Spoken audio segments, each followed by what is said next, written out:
session is Nailing the Mystery Genre. Writing a mystery novel and keeping the threads together till the end, until the suspense finally unfolds. How does one do that effectively each time that one writes a novel? Unfolding that skill are with us today. Alison Joseph is a London-based crime writer and award-winning radio dramatist. She began writing full-time with the first of her series featuring Sister Agnes, a contemporary detective Catholic nun. Alison also writes a police series featuring Detective Inspector Killick and has embarked on a new series set in the 1920s and featuring a fictional Agatha Christie as a detective.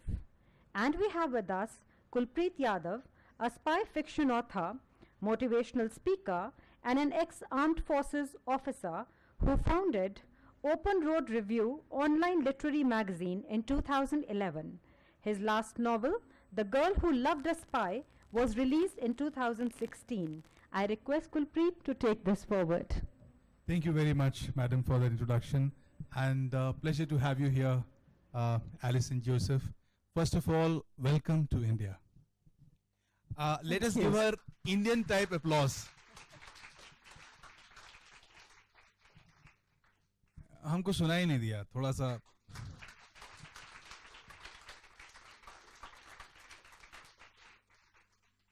Okay, so I am really very fortunate to be speaking with an established crime fiction writer from the United Kingdom, that is Alison.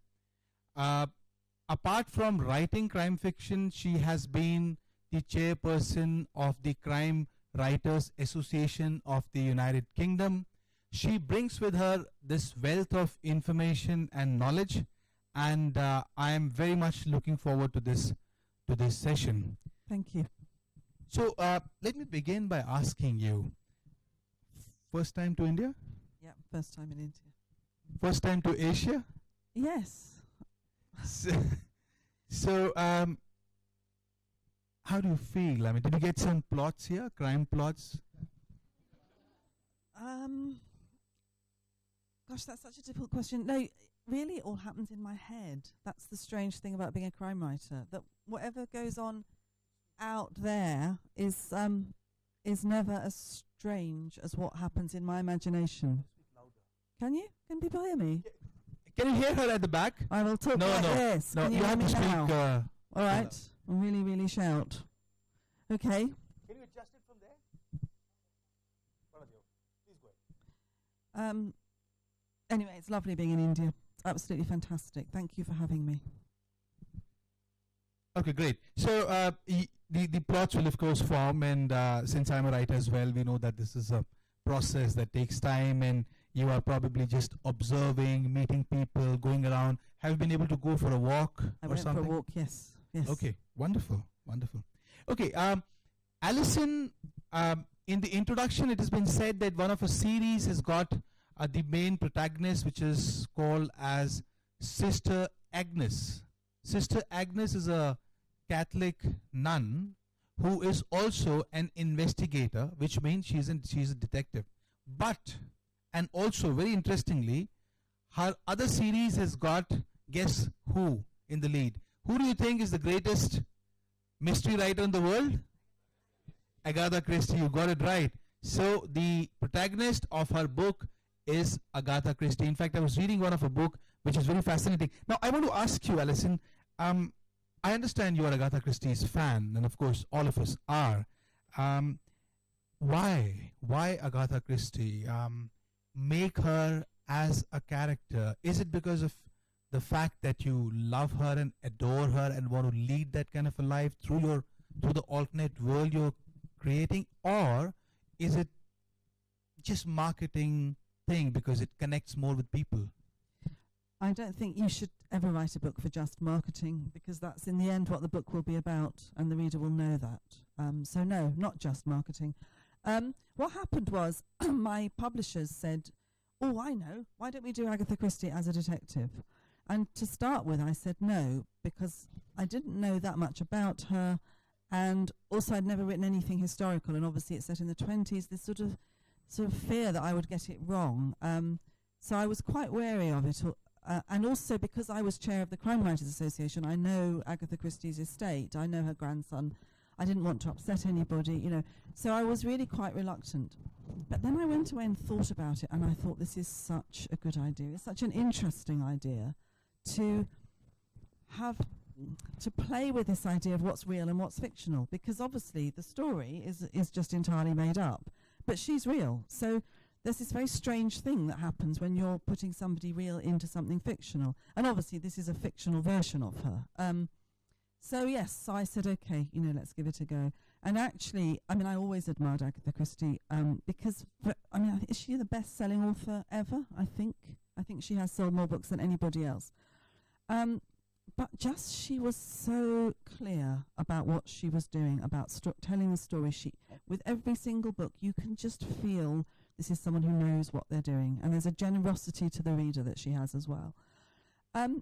So it kind of started from there. And I had a chat with the estate, and we agreed. I mean, obviously, I don't use any of her characters. I didn't want to upset anybody, and I hope I'm respectful to her and to her memory. But what's really interesting, what I kind of stumbled upon, is that, so I've written this book, and there's Agatha Christie, but everybody reading the book knows about Agatha Christie. So, for example, in real life, Agatha Christie had this awful divorce in the 20s. Her husband ran off with another woman, and in those days it was very, very shameful. It was a terrible thing to happen to a woman, and it really knocked her badly mentally. She was very, very sad and withdrawn, and in fact a lot of her writing came out of that time because she had to earn a living. She had a daughter, and there was just the two of them. And I have a scene, I think it's in this one, yes, where she's talking to this terribly flamboyant theatrical woman who sort of says, oh, well, you know, I'm never going to get married. And Agatha says, you know, not for me either. I've done it once.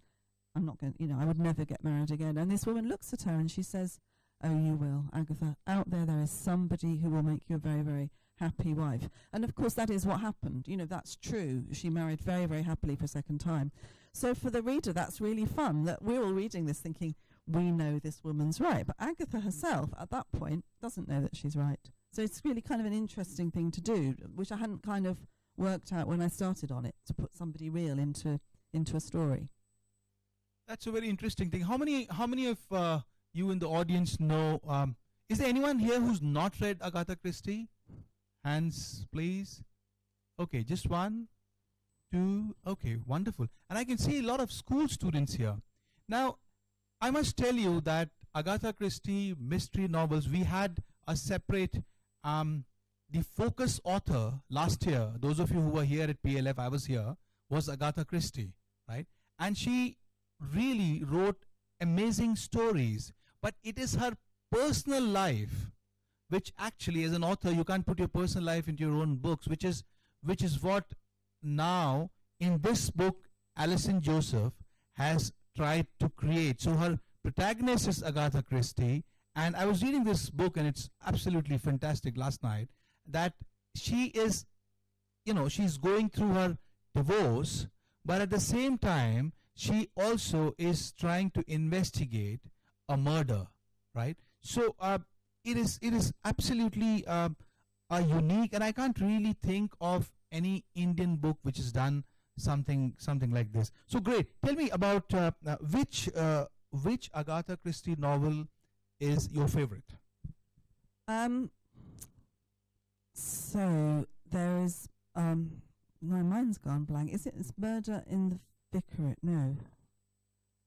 My mind's gone completely blank. It's this lovely, lovely one that starts with this terribly, terribly posh English woman waking up her husband and saying, darling, there's a body in the library. Of course that's what it's called. Darling, there's a body in the library. And, or I think he's waking her up. And this terribly respectable English woman thinks she's dreaming, thinks she's having a dream where her husband's telling her there's a body in the library. Then there really is a body in the library. And it's so unexpected, and they're not the sort of people who would have a body in the library. So yeah, that's one of my favourite. But the interesting thing about Agatha is that we think of her as this terribly respectable, successful elderly lady with grey hair. But actually, she wrote for fun. She started off writing for fun, because she was married to this man who was looking after her. And then because of the divorce, she was quite a steely, determined woman, and she had to keep her household as she expected it to be kept. Her daughter was in boarding school. And so the Poirot book that she wrote as a bit of a laugh, Poirot really took off as a character. So she started having to write Poirot books really for a living. And I think with some of those you can just feel that she's got a bit tired of him, just sometimes.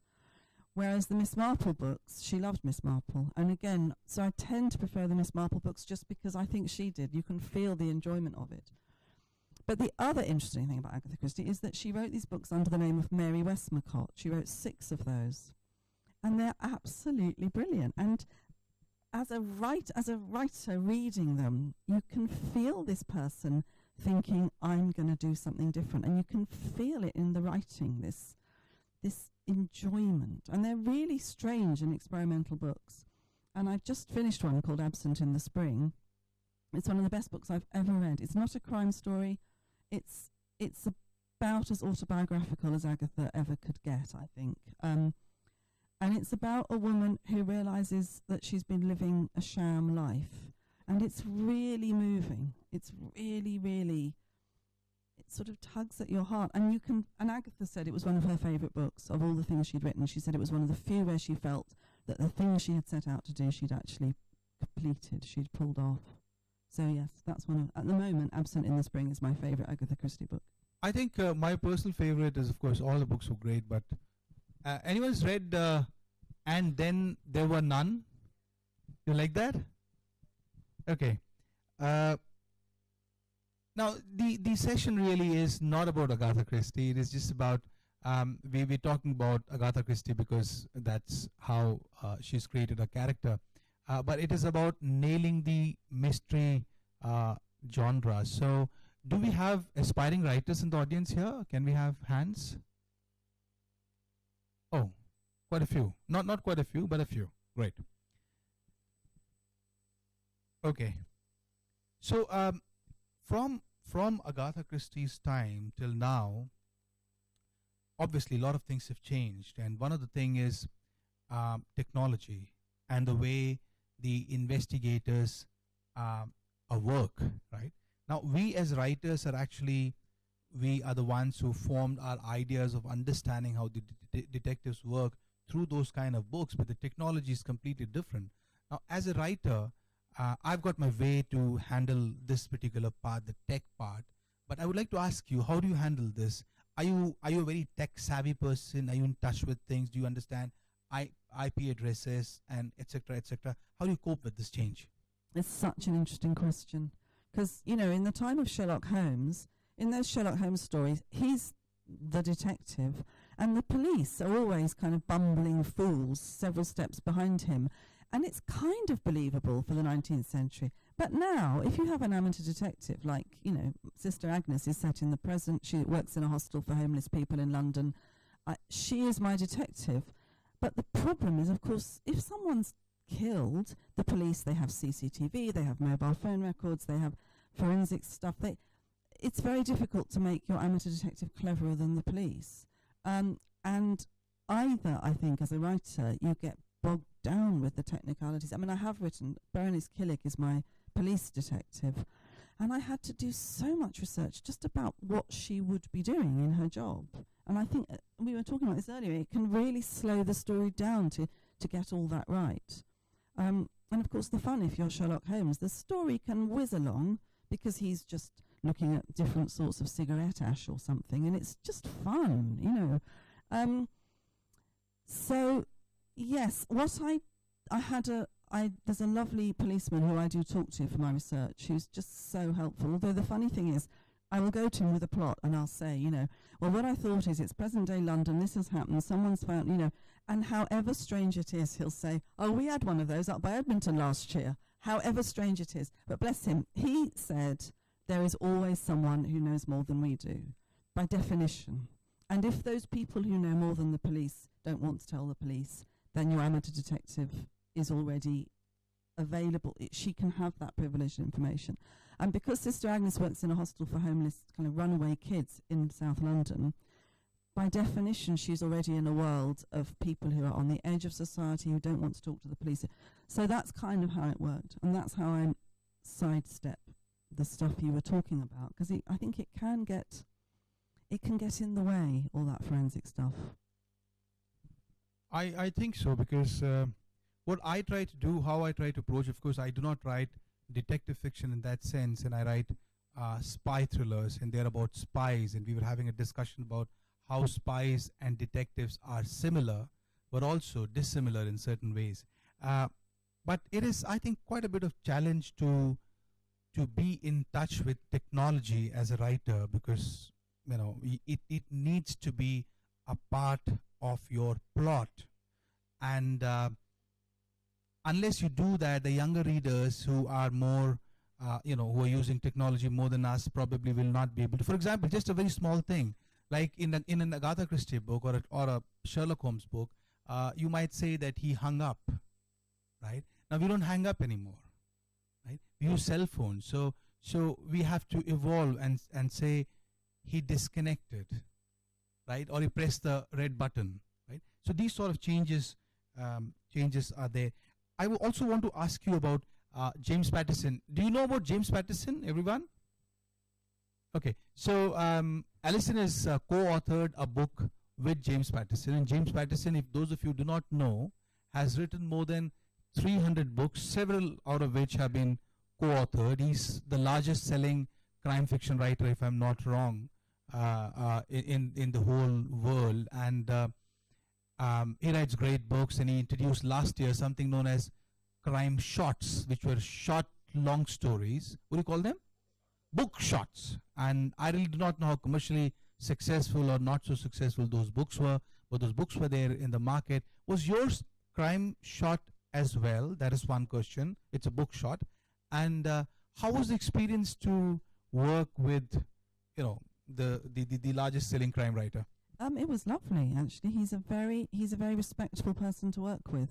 Again, I sound very negative, but this was another thing that came to me where I said, "Oh, I don't know if I can do that."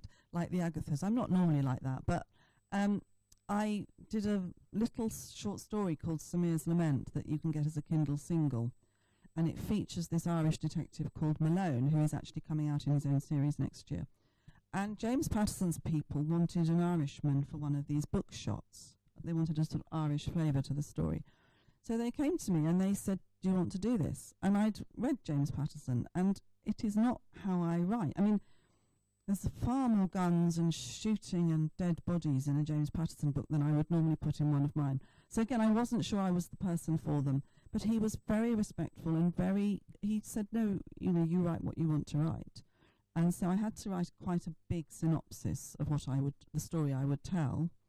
And it's called The Exile. And then once they'd accepted the synopsis, really I just went away and wrote it. And bits of it he edited. As I've been saying to people, the great thing about it is that where there's a very beautifully written passage that's terribly poetic, everyone will think I wrote that. And where there's a bit that's a bit clunky and a bit badly written, I can say, "Oh no, poor old James, that's the bit he wrote."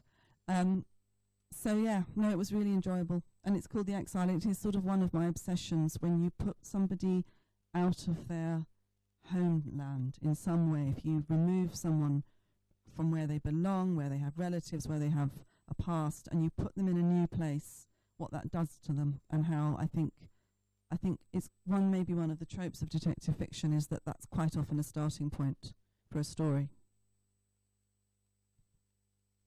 Great. Off late, we've seen in India that many of the crime television series have become very popular. I'm sure some of you must have seen Dexter and Sherlock and Banshee, what is that? Banshee and so many other serials keep coming. And now I'm not sure whether it has been aired or not, but Strike. You people know about Cormoran Strike? Everybody knows that who's the author? J.K. Rowling, and she writes under an assumed name, and that character has become very popular, and those books have done very well. Most of us have read it. We've read it, and that series is also likely to be. It's already been aired on the BBC on one of the channels, I think, in the UK. Now that brings me to your experience of working with BBC, and what exactly did you do there? Well, I did radio, not television. You did writing for television, is it? No, well, it was for BBC radio drama, so there were radio plays that I wrote. So I haven't written for telly. So was that crime writing? I did adapt some of the Meg Ray stories by Simonor. I did some of the Meg Ray stories for radio drama, and that was crime. But a lot of my radio plays actually aren't crime. It's quite nice to have time off from the dead bodies, actually. So it was fun doing radio plays that were about other things: romance, love, people having a nice time. I was going back to your previous point about thrillers and crime, and because I think where your spy, reading your book, where I imagine your spy is quite realistic, is that he's on his own. It seems to me that that's a trope of the thriller writing. The key thriller writer camera is that he's essentially solitary, isn't he? He has to be. He's hidden. He can't reveal who he is. And I think at least that's a realistic, for the thriller genre, that's quite realistic. Whereas, of course, the problem if you write a copper, if you write a policeman, woman, they're always in teams. And yet I think what you and I probably both understand is that the key detective character is solitary. It's this, there's always a point with Sherlock Holmes where he's on his own thinking, and dear old Watson is saying, what's happening, and Sherlock's a few steps ahead, and we're waiting to find out. And that's certainly true of Poirot. It's a classic archetypal thing, and I think it's probably where the spy novel wins out, that's the sort of believable, realistic thing, whereas real policemen, they're always having meetings, poor people, they're always filling in paperwork, See, detectives are, as per my understanding, basically two types. They could be investigating on the behalf of the state police, so the policeman becomes a detective, or there could be someone like we had this great conversation with Rajni Pandit yesterday, who's India's first lady detective. So you could have a detective who's a private detective and who can be hired by any individual, and that person goes about doing that investigation. Now, versus this, the life of a spy is totally different, because as a spy, you cannot tell anyone that you're a spy. You can probably make a visiting card and say, so-and-so, Mr. A.B. Singh, detective, right? Private detective, whatever detective. But as a spy, you cannot say that you are actually spying. So that makes it more difficult, because you see, when we talk about stories at a fundamental level, they are always about identity. And in the case of a spy, there can be no identity. And that is something that the spy has to always, that is the greatest conflict that the spy is having all the time. So my character is spy. So in that sense, he's got, like all spies, he's got a front, he's deep undercover. So he's got a front job. So in my case, my spy works as a journalist, as you read. So that is where I think it wings out. And a spy is more lonely, because with the organization with whom he's working, is actually not really attached in that sense. He cannot go back on daily basis and call his boss and say, okay, this situation has happened, what should I do now? Because as a spy, you are expected to finish your mission on your own. And if you end up getting killed, or if you end up getting caught, and we know the case that I'm coming to now, the state is going to say probably that we don't know who you are. So the odds of you getting in that kind of situation also are very high. So I feel, since the stakes are of that nature, I think probably it is different, and you need a different kind of a hardwired brain to be a spy. But then, of course, the procedures of going about, of following people, of using technology to find out what is happening, to analyze, to put the pieces together so that it forms a picture, all that is more or less similar.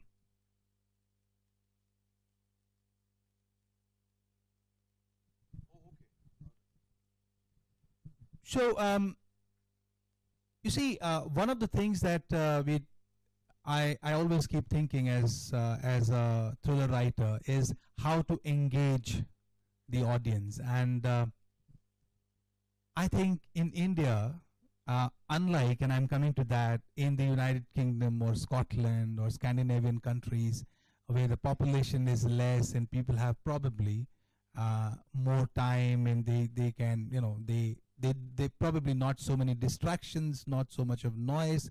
But here it is actually all about the kind of chaos. There is an order, as one of my writer friends says, in chaos as well. So I'm not talking about that. What I'm saying is that you need to grab the attention of the writer straight in the first page itself. I try to do, at a more leisurely pace, and playing with language, and establishing the plot and showing certain things and not showing other things. And after 2 pages, if nothing is actually shown, the writer is not going to read further. So I have burnt my fingers, and I realized over a period of time that the plot has to be established fast. And that is what, in many ways, James Patterson does.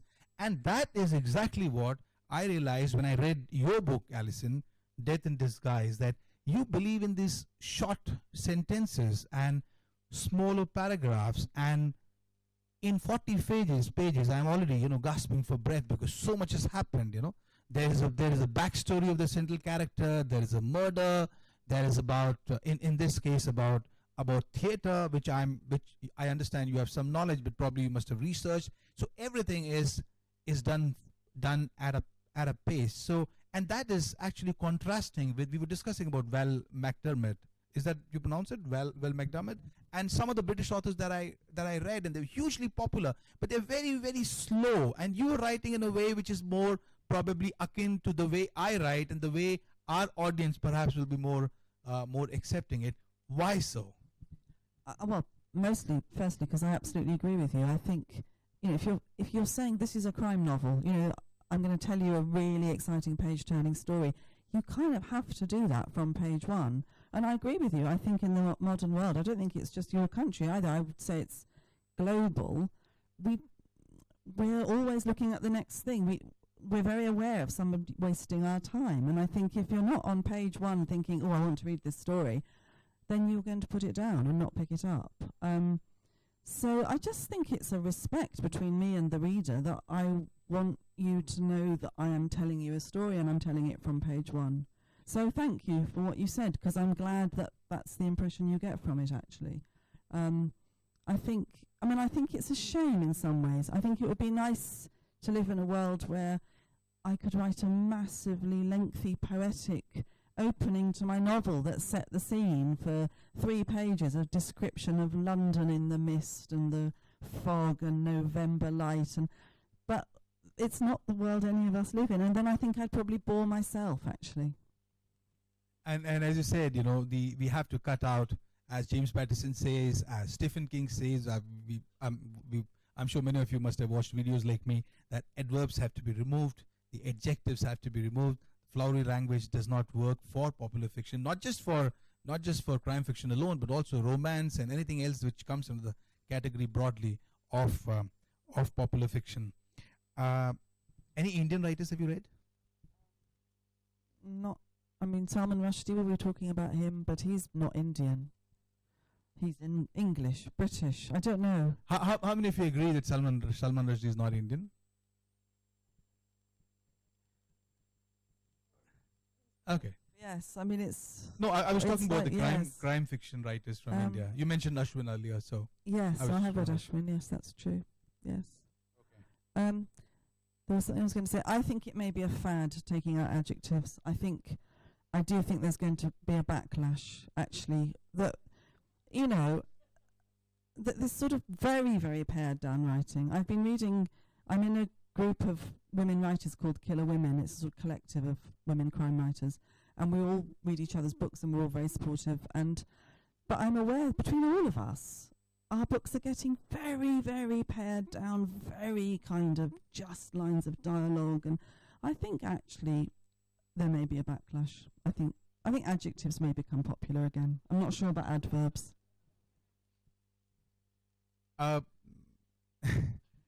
Someone said that when you as a writer, if you don't know what's going to happen in your next chapter, then probably send a guy out with 2 guns and make him fire everywhere. So do you have that kind of block sometimes when you are let me come to other question, which probably from that question we can lead to this one. Do you really plot your novels, or do you just create a scene and then probably let the story take it forward? It's a very good question, because I would say each one's been different, and I think I plot more now than I did at the beginning. I think I didn't know how to plot properly at the beginning, and I think I wasted a lot of time fiddling around writing a synopsis, which then ended up in the dustbin. And then I stopped doing that. Then I thought, right, I'll just write. Now I'm aware of plotting more, but I think that's because I'm better at knowing what the story needs. And actually, with my second Sister Agnes novel, where I really was still learning, I got to halfway through the story, and it was so clear who'd done it. I mean, they're classic whodunit stories, the Sister Agnes's, so there's a body or two, there's a few suspects. Agnes gets there before everybody else about who's done it. And I got to sort of halfway through the writing, and it was quite clear I'd run out of suspects. It was so clear who'd done it, and I thought, well, this is really boring, you know. So it is a bit like what you said about the guy with the two guns. At the end of that writing day, I thought, right, well, he'll have to be dead. Someone will have killed him. So I just sort of bumped him off and left him lying in a heap at the bottom of a tower block. Switched off my computer, you know, that was the end of my working day. The next day, I went to work and I switched it on, and I just thought, now what? You know, but in a way, that would be the reader's response. Oh, I thought it was him. I thought he was the one who'd done it, and now he's dead, so who is it? So it completely kick-started the rest of the writing. But I don't do that sort of thing as much now, but I think that must just be maybe I'm better at least, I wouldn't say I'm better at the writing, I'm better at the plotting. So I do tend to do more detailed synopses. I think I do the same thing, but the other day I was listening to Lee Child for a video chat, and he said there's no fun if you have a plot in place, because he says I just start my Jack Reacher novels, just start writing and they take it forward. But what my experience has been, because I've done it that way, I think it's particularly for the mystery books, you need to have a plot in place, because then only you know the way that you're going to take. Because if you want, you can make departures there and come back to that ending, or you do not come back to that ending, that is fine. But you need to have a plan in place, and that works really well. So between between Poirot and Sherlock, who's your favorite? This is the long answer. I would say I prefer Sherlock, but that's because it's so clear that his author was having fun, particularly with the short stories. I think Conan Doyle got tired of him with the novels. But there's a sort of joie de vivre about the Sherlock books. And the first Poirot one, where he's looking over the fence, that's fun. But there are some Poirot novels where you can sense she's thinking, oh, not him again. So that's my answer. I mean, I love both, but I would say the best of the Sherlock Holmes, where Conan Doyle is having such fun with him, are really good. And talking about the vulnerabilities of the central character, I don't know. I've read these books, but I feel that somehow Sherlock was less vulnerable and perhaps more intelligent and maybe smarter, and Poirot was more observant and probably luckier. Is that true? Is that your assessment as well? That's interesting. You see, the brilliant thing that Conan Doyle did was have Dr. Watson. So really, you can't have one without the other. So what you have, it's such an intelligent idea, because Sherlock Holmes is not quite human. You know, he's sort of very, very clever in a very particular way. And if you just had him as the detective, you'd think, oh, for goodness sake. But you've got Dr. Watson being a bit stupid and a bit sort of, oh, I don't know what you mean, but Holmes, surely. And you've always got that point in the good Holmes stories where Sherlock Holmes is sort of on his own in a dark room watching something, and Watson is wondering what he's up to, which of course we, the reader, are wondering what he's up to. So Watson allows somebody to move between us, the reader, and Conan Doyle, the author, with this lovely kind of humanity about him, and then can always ask the question that we would want to ask Holmes, but what do you mean? And it allows Holmes to be really very strange. Like, you know, he has Dr. Watson to read the newspapers for him, so he doesn't have to. It entirely works because there's the two of them. It's an admirable invention. So there's a boss and there's a subordinate relationship in that sense. I feel that, okay, this question I was going to ask you about, have you read Cormoran Strike's books, right?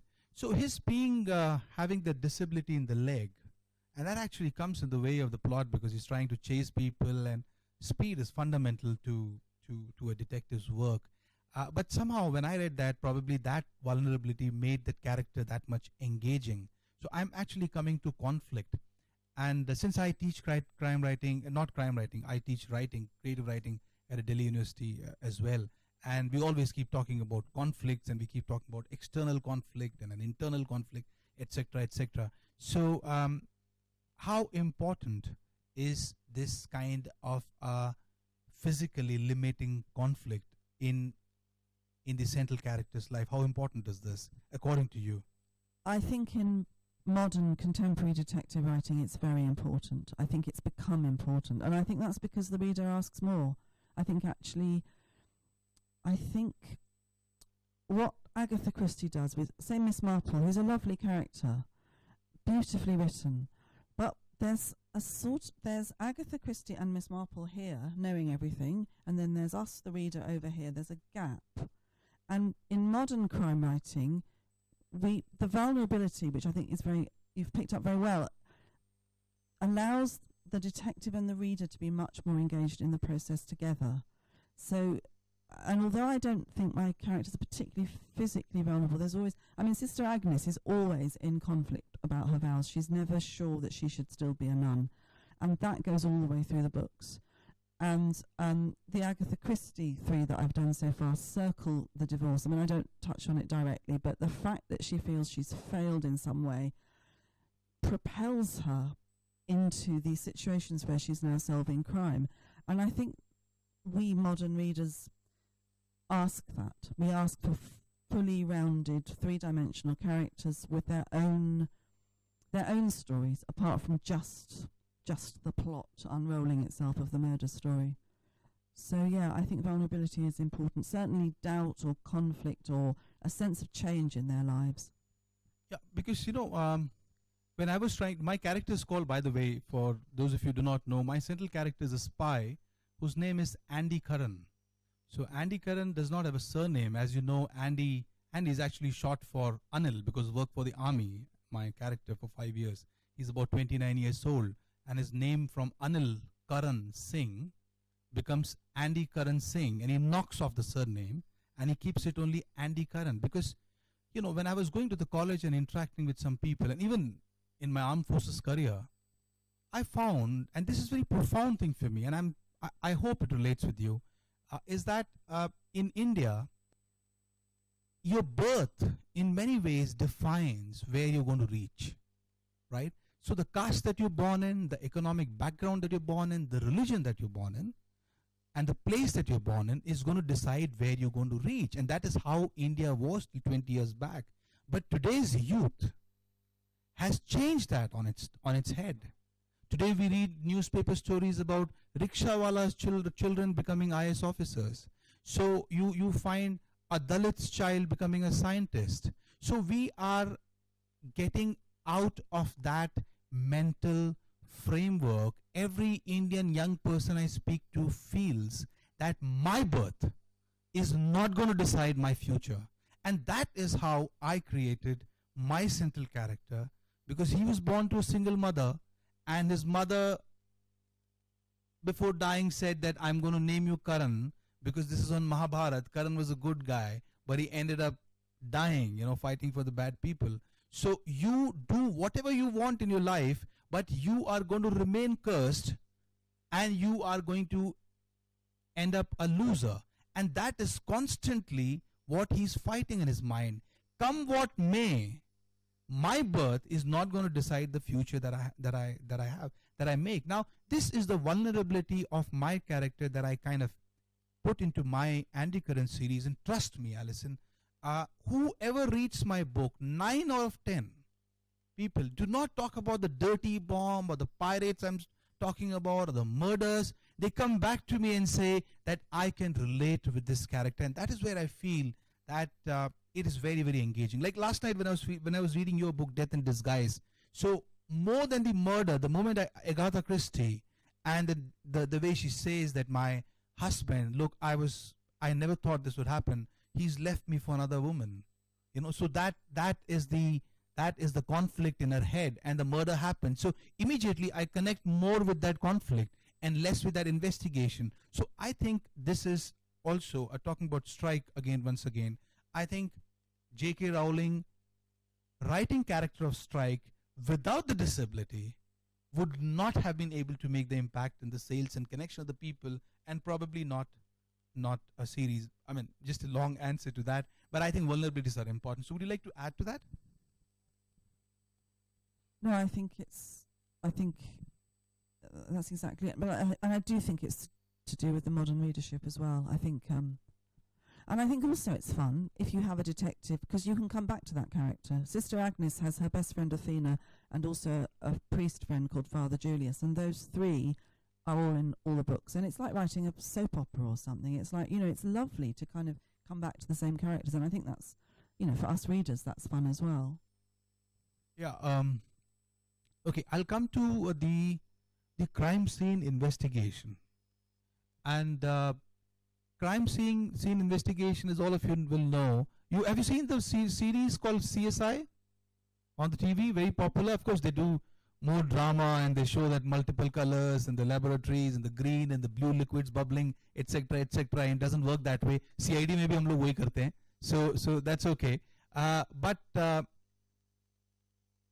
you come from a developed nation, right? India is a developing country, and my experience of United Kingdom, I was on a holiday there 2 years ago with my family, and we went to several cities, and except one odd relative in a small town, I don't know anyone, and we were very comfortable, and things were absolutely all right. And of course the terrorist strikes and the follow-up of the police, and that we keep seeing. So there's obviously a lot of involvement and a lot of technical expertise and understanding of the crime scene investigation that happens, which is slightly at a different level in our country. When I speak to the policemen, there is not really that much crime scene investigation. Even in a judiciary, technology is not used that much to solve cases. We are still, dependent on witnesses making statement and the witnesses going rogue, etc., etc. So once again, back to technology. Now, you said you have, for writing your novels, you've been in touch with the police officers. So how difficult it has made your job as a writer with the rapid changes that are happening in the way crime scenes are handled? I think it's not just, it's also true that London's changing. So the London that Sister Agnes occupies keeps changing. And I think, and it goes back to what you were saying about how we can't hang up the phone anymore. That in the first Sister Agnes novel, there's something about a computer, and it's a great big thing with a screen that she sort of switches on, and that's really not that long ago. So I think this whole business of technology and the change of it is tricky for writers, because if you read a Charles Dickens novel, it's history, it's the past, or Sherlock Holmes, but it wasn't when those people were writing it.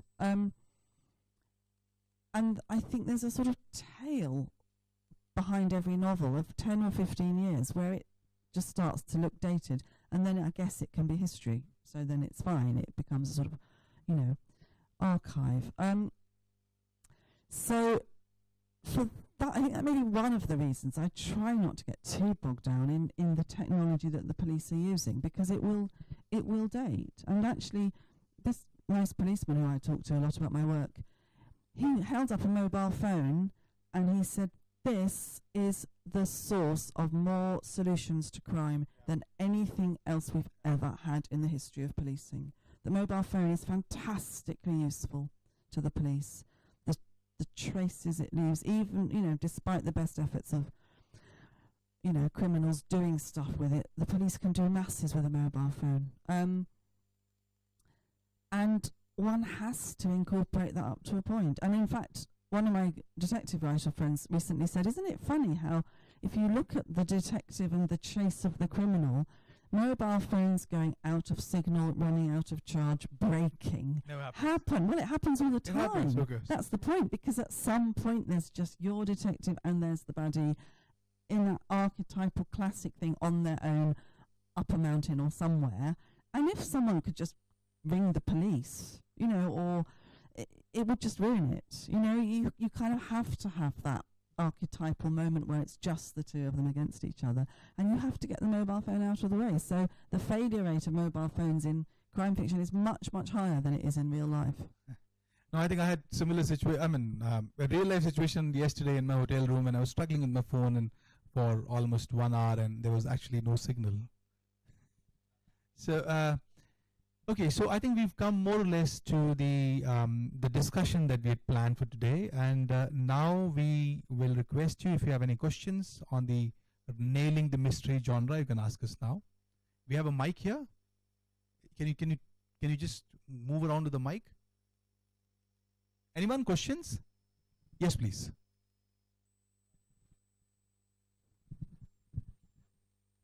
Hi, it's really funny what you said about getting rid of the mobile phone, because I'm a children's writer, and the first thing we do in children's novels is we try to get rid of the parents.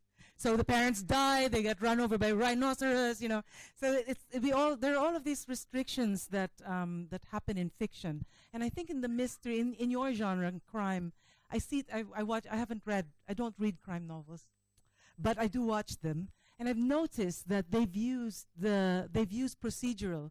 So procedural, the procedure of signing in the criminal, taking his fingerprints, interviewing it's a bit of exposition, and it has the potential to bore the reader to death. But I've noticed that they're becoming really clever and making the procedural the heart of making the story really exciting. And I wonder if you do that, if you try to take the thing which is the challenge, the technology, or the easy solution. Well, you killed off the most obvious suspect. What do you do with the challenges? Maybe mention a few of them, and how do you get around them in your plotting? Well, obviously they're fun. I mean, yes, the forensic stuff, of course, is very interesting. So, I mean, in the Sister Agnes, the most recent called A Violent Act, there's a hostel, there's homeless young people, they're very troubled, and right at the beginning, one of them's taken an overdose and died.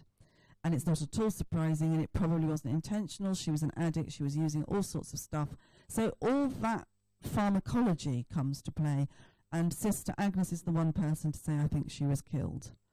And it doesn't look reasonable. There's no reason why this kid, unfortunately, there's no reason why she should have been killed. She had plenty of reason to overdose in a mistaken way. And Sister Agnes has her own trouble, her own conflict to do with her father, who she had a very unresolved relationship with, and that's all come to light. And everyone's saying to her, look, you're just depressed, you're putting your own anxieties onto this case. We all think that Abby just died. And the police take one look at it and say, we know what this is. Partly because of the sort of kid Abby is, and that's true in all countries. I think that there are some people where the police will go, what can we do? And they all walk away. So the forensic stuff in that it's not that it's not fun to find out about the pharmacology, find out what would be in her bloodstream, because obviously there's a certain amount in investigation. But it's making sure it's not stuck. It's not the thing that's taking up several pages where we all learn about what drugs might be in this poor girl's bloodstream. It's just in passing, and it's relevant to the story.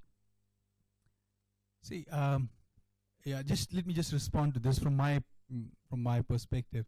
When I wrote this book called The Girl Who Loved a Pirate, so this was the story of a girl who falls in love with a pirate, and I wanted to make it very palatable and very easy for the audience to understand how a pirate operates. So for those of you who do not know, I've commanded 3 ships, and I've fought pirates, and I know how the pirates live. But if I try to tell you in the language that we use in my organization where I used to work, probably you will not be able to understand anything. So you have to make it extremely simple, because it is the story that you're communicating. These are just additional things, and they should not come in the way. Like when you look out, the window pane should not come in the way. You should be able to get the scenery right. So what I did was I used a simple illustration in the beginning, diagram of a ship. Now ship has got many parts, but for the purpose of my story, which parts are important? 5 parts. So I just marked those 5 parts, and try to work harder and think about these technical aspects, the technical details and how I can really go around or make them simple. And whoever reads the reviews are there, people say that we found it very easy to understand. So I think when it comes to CSI, we have to really make it very, very easy and palatable for the readers. Yes, ma'am.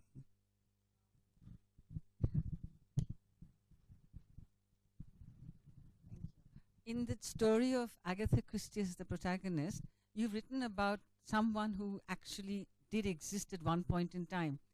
But your sister Agnes, is that also based on something that is someone that existed or exists, or is it more like a Chesterton, that a clone kind of thing?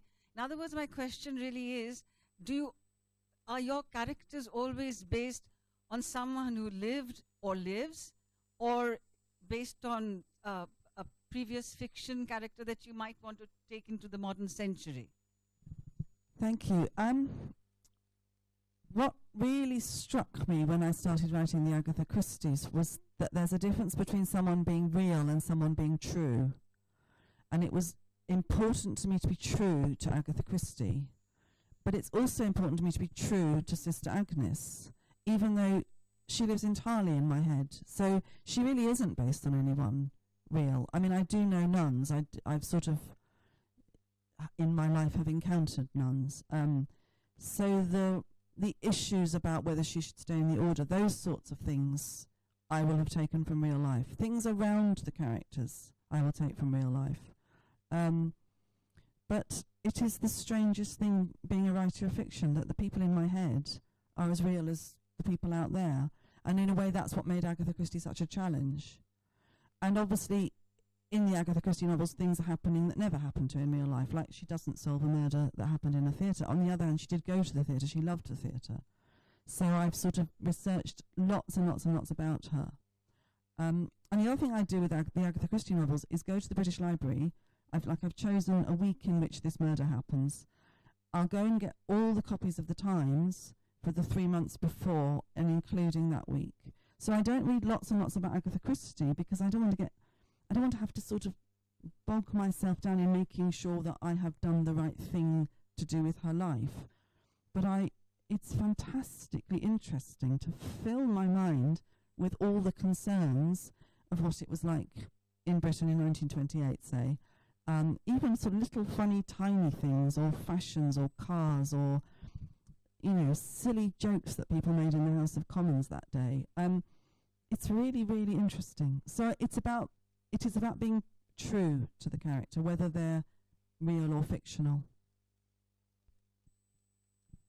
Yes, and I think that's part of being a crime writer, is knowing that, sensing that.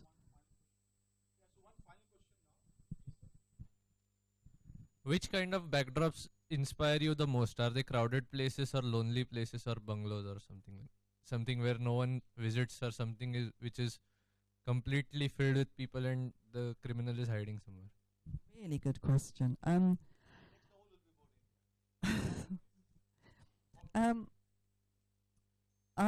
such a Londoner. I love crowds. I went for a walk. The walk I went for this morning, it was so. I love crowds. I'm such a city person. I mean, my husband jokes if we go on holiday to the British countryside that I get phobic. I'm phobic about sort of wild animals. It's ridiculous for an English woman, but I'm much happier in London. On the other hand, I do think this archetypal lone detective, you have to be true to that in storytelling. I think that's never gone away. And I think there is always a point in my stories where for some reason there's just the villain and the detective. And you, the reader, the detective is going somewhere to meet somebody, and with any luck we haven't quite guessed yet who it's going to be. And there's something solitary in that. There is something solitary in it. So with this, we conclude the session, but not before I make this very important announcement. So this is Alison Joseph's book, Death in Disguise. This book is not available in the bookstore down below, but it is available on Amazon. Most of you use Kindle. You can buy it on Kindle. It is 3.5 $6. You can also buy a hard copy from Amazon for about $8. And here is my book. This is called The Girl Who Loved a Spy. There's another one called The Girl Who Loved a Pirate. Both these books are available in CrossFit Bookstore for 199 rupees. So if you're interested, you can go and look up there. I'll be very happy to sign. And do read Alison's books as well. And give her a feedback. Amazon has got that option of giving you a review, right? Thank you very much.